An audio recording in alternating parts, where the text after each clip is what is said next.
Respiratory system can be divided into upper respiratory system and lower respiratory system. म्हणजे human respiratory system जी आहे ती दोन part मध्ये divide होऊ शकते, म्हणजेच upper respiratory system and lower respiratory system. The parts of the upper respiratory system have external nares, nasal cavities, internal nares, nasopharynx, nose and throats. Means upper respiratory system made up of nose and pharynx region.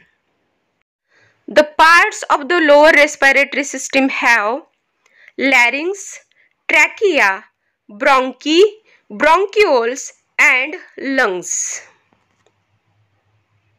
तुम्ही बघू शकता diagram मध्ये larynx, trachea, bronchi, bronchioles and lungs. These are the part of the lower respiratory system. This diagram of human respiratory system is given in the book. तुम्ही part बघू शकता. Knows पासून म्हणजे nostril पासून लंग्स पर्यंत, डायफ्रॅगम पर्यंत part दिलेले आहेत.